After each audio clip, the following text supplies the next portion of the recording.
हरे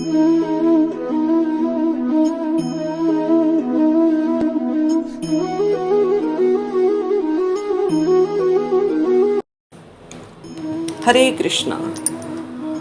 आज हम भक्तमाल में हमारे जो अगले भक्त हुए हैं गोस्वामी श्री विट्ठल नाथ जी, आज उनकी कथा का विस्तार करेंगे। ध्यानपूर्वक सुनिए। गोस्वामी श्री विट्ठल दास जी ने श्री नंद बाबा जी की ही तरह भगवान श्री कृष्ण की वात्सल्य भाव से बहुत लाड़ प्यार करके परम सुख प्राप्त किया। आप नित्य प्रति श्री ठाकुर जी की सेवा में अनेक प्रकार के गायन का और पदों का उपयोग करते थे और अपने हाथ से श्री ठाकुर जी का वस्त्र आभूषणों से श्रृंगार करना और शयन के लिए शैया सजाना, ये सारे सेवा कार्य आप स्वयं ही किया करते थे।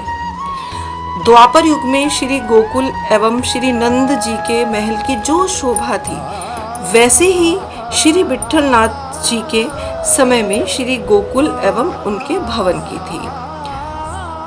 एक बार आप अपने बाल रूप ठाकुर जी की सेवा कर रहे थे और आपका जो चरित्र है श्री कृष्ण लीला के सौंदर्य का दर्शन बोध है, उनका भगवान श्री कृष्ण के प्रति वात्सल्यपूर्ण पुत्र भाव और श्री जी के प्रति पुत्र वधू भाव था। भगवान और श्री जी भी उनके भाव की रक्षा करते हुए वैसी ही लीला किया करते थे। एक बार आप ठाकुर जी की सेवा करते करते आपको अचानक एक बंदर दिखाई दिया और वे डरकर ठाकुर जी को एक बंदर दिखाई दिया। आप ठाकुर जी की सेवा में तल्लीन थे तो आपने देखा कि ठाकुर जी डर के आपकी गोद में छिप गए। यह देखकर आपको बड़ी शंका हुई कि एक छोटे से बंदर को देखकर जब ये डर गए तो त्रेता युग में बड़े बड़े बानर भालुओं को साथ लेकर इन्होंने रावण, कुंभकर्ण आदि भयंकर राक्षसों से कैसे युद्ध किया होगा।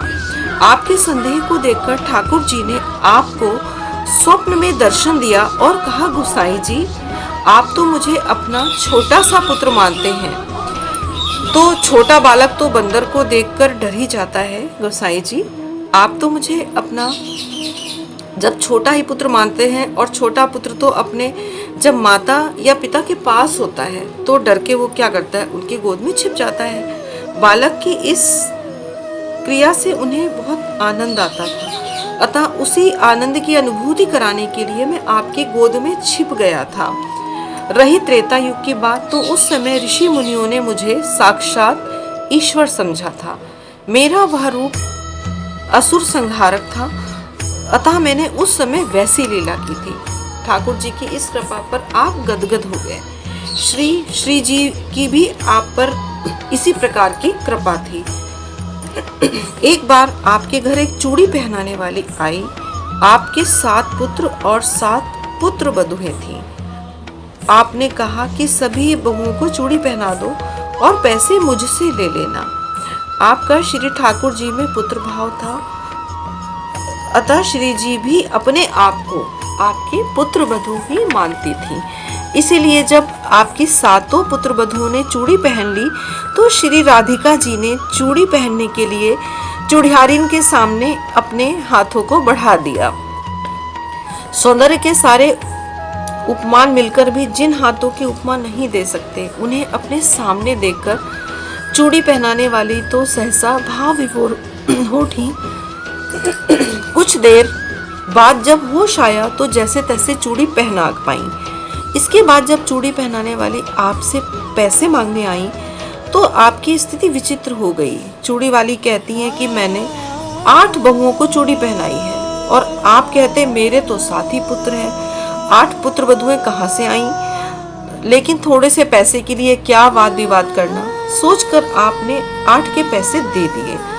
रात में श्री जी ने स्वप्न में कहा कि क्या आप मुझे अपनी बहू नहीं मानते हैं, मैंने भी तो चूड़ी पहनी थी, फिर आप 8 का पैसा क्यों नहीं दे रहे थे।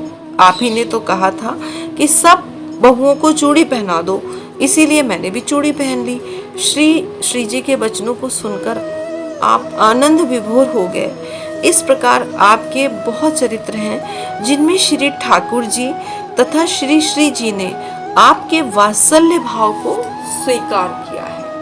हरे कृष्णा कृष्ण कृष्ण हरे हरे, हरे राम राम राम हरे हरे। जय जय श्री राधे। हरे कृष्णा।